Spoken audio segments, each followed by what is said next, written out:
Who's actually going to get the most out of a high-end stage piano, and who should walk away before spending a five-figure sum? If you're wondering whether the Nord Grand 2 justifies its price tag for everyday gigging, home studio work, or a mix of both, you're not alone. Link is in the description if you want to check the product details on Amazon. In this video, I'll walk through the real-world trade-offs, the moments where the Grand 2 shines, and the scenarios where you might be better off looking elsewhere. First, let's talk about the hesitation most players feel when a keyboard sits between a traditional acoustic piano and a synth workstation. The biggest risk is buying an instrument that sounds amazing on a demo reel but feels awkward under real gig lights or when you're trying to nail a fast-moving jazz line. The Grand 2 tries to bridge that gap with a custom Kawai keybed, but the question is whether that bridge holds up when you're actually performing night after night, or when you're stacking layers in a home production environment. That's the kind of everyday use that separates a nice to have from a need to have. The keybed is where the Nord story really starts. Nord partnered with Kawai to give the Grand 2 an 88-key action that mimics the weight and response of a grand piano, yet it's still a digital instrument. In my own rehearsal room, the keys feel solid enough to support dynamic voicing for classical pieces, but they also bounce back quickly enough for rapid synth runs. What you'll notice is that the tactile feedback stays consistent whether you're playing a delicate Chopin nocturne or a punchy synth lead. That consistency matters when you're switching genres mid-set, because you won't have to readjust your finger pressure or worry about a soft spot in the middle of a phrase. Layering is another feature that often gets tossed around in marketing copy, but the Grand 2 actually lets you stack a piano sound with a synth patch in real time, without any noticeable latency. Imagine you're playing a pop ballad and you want a subtle pad to fill the space behind the piano. You can pull the synth layer on the fly, adjust its level, and keep the piano articulation intact. On a live stage, that means fewer foot switches and less backstage rigging.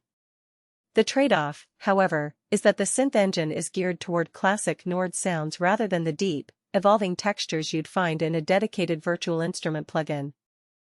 If your set relies on highly sculpted synth design, you'll probably still need a laptop or external module. Polyphony is often a buzzword, but 120-voice polyphony translates into concrete benefits when you're stacking layers or using the sustain pedal heavily.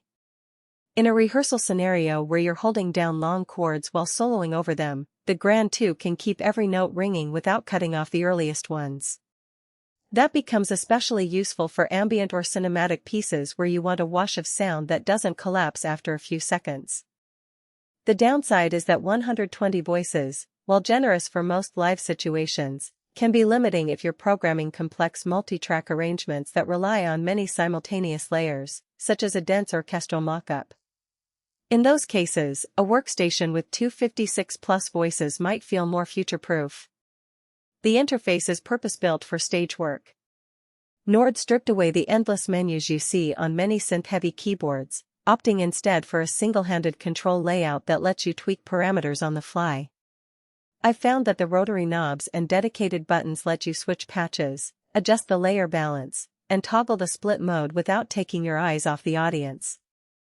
The learning curve is shallow if you're already familiar with Nord's ecosystem, but for someone who's never touched a Nord before, there's a brief adjustment period. The trade-off is that you sacrifice some deep editing depth that you would get on a desktop editor. Any detailed sound design still needs a computer connection. Pedal support on the Grand 2 goes beyond the standard sustain pedal most keyboards ship with. The triple pedal unit includes soft, una corda, and sostenuto functions, matching the setup you'd find on an acoustic Grand. For gigging pianists who rely on those expressive tools, the inclusion is a real time saver. In a church service or a theater pit, you can switch to soft pedal for a delicate passage without having to reconfigure your rig. The only practical weakness is that the pedal unit is sold separately, so you'll need to budget for it if you want the full experience. It's not a huge expense, but it does add an extra step for the buyer who expected a complete package. So, who should walk away with a Nord Grand 2? If you're a professional pianist who splits time between concert halls, club gigs, and home studio production, the combination of authentic key action, on-the-fly layering, and stage-friendly interface makes a compelling case.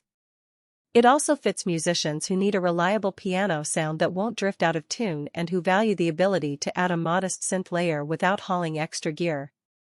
Conversely, if you're a bedroom producer whose workflow